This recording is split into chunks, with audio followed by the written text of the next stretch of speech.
Today, I'm going to talk about how I almost ruined my book. I say almost because I'm still in the revisions process. It's not done yet. I haven't published it, so there's still a chance for me to fix this.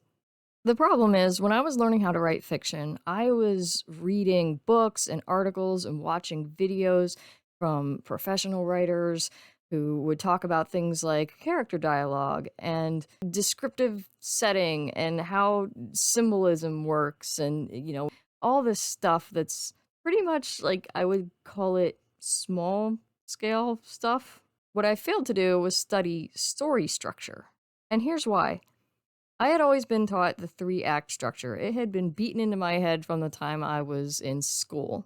So in the back of my little brain, I'm thinking, okay, I know that every story has a beginning and a middle and an end. I know there are three acts in most stories. I can follow this structure. I don't need to study it anymore because there's nothing more to know about it than that. I was so wrong.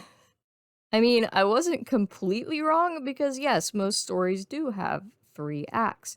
What I was missing was what happens inside each of those acts. There are story beats that you have to hit, and every story, every good movie or book that you've ever seen pretty much hits all of these story beats at exactly the moment they're supposed to hit. Honestly, thank God for KM Wyland because if it wasn't for her and her website, I would not have known this.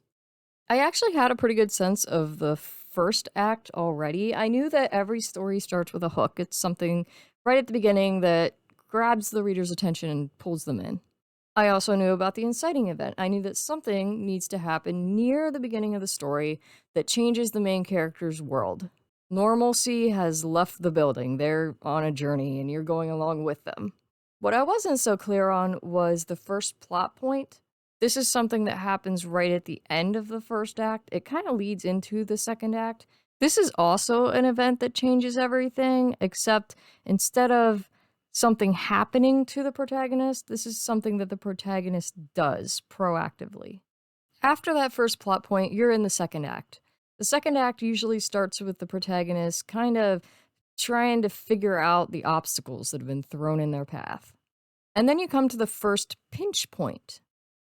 I had never heard of pinch points before, but this makes a lot of sense.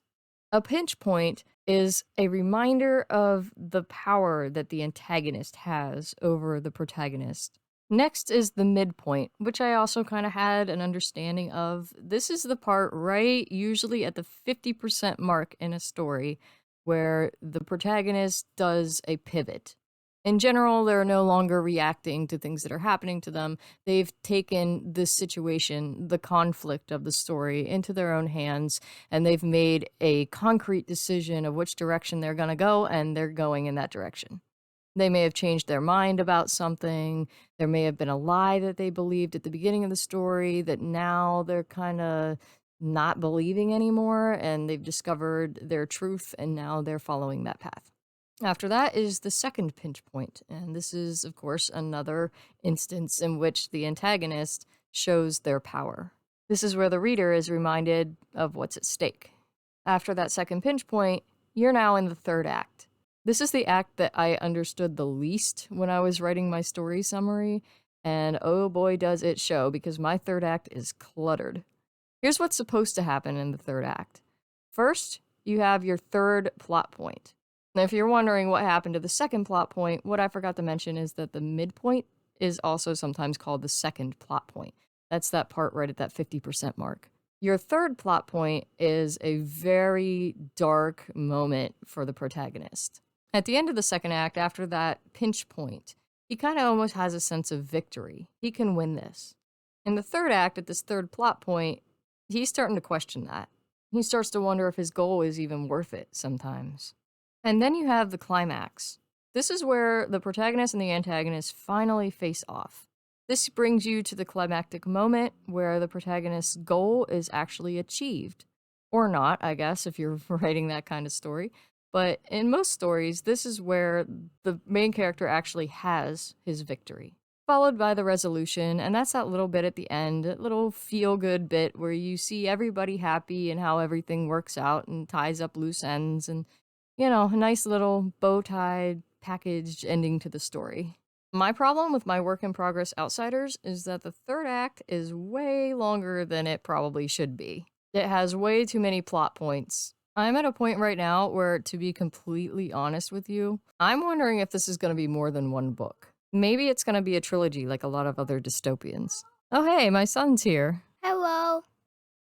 Real quick, here's an example of how this story structure was used in a movie that I think all of us are probably familiar with. In the old animated Disney movie Mulan, the inciting event is when Mulan fails at the matchmaker. Up until then, she expected her life to go in a certain direction. Things changed for her when the meeting with the matchmaker didn't go well. The first plot point was when she made the decision to take her father's place in the army. The first pinch point was when the Huns sent a challenge to the Emperor's army. Remember, the pinch point is a reminder of the antagonist's power. The midpoint was when Mulan went from failing at training in the army to actually giving it her all, and that moment where she climbs the post and she pulls the arrow out from the very top, and everybody sees her now as one of them. That's where she has her turning moment in the story. And from this point on, she's more confident. She knows what she's doing. She's just on this path solid now. In the second pinch point, we see the Huns again. This is where the army is attacked in the pass. The third plot point is when they find out that Mulan is not a man, she's a woman, and she gets kicked out of the army. The climax is when the Huns kidnap the emperor, and now Mulan has to come face to face with the leader of the Huns. In the climactic moment, Mulan wins the fight and basically saves China. The resolution is when Mulan goes back home to see her family. I highly recommend going to KM Weiland's website called helpingwritersbecomeauthors.com. And while you're there, check out her story structure database because it has a lot of books and movies that you're probably familiar with, and you can click one and see exactly how that story fits with this structure. Well, that's all for this episode. If you'd like to help me out, please like, subscribe, and leave a comment. Another way you can help is to check out my Etsy store for fun and unique items. Just follow the link in the description below. And if you're a Christian artist, writer, or other creative type of person, please consider joining my Facebook community called All Christian Artists and Writers. Shalom!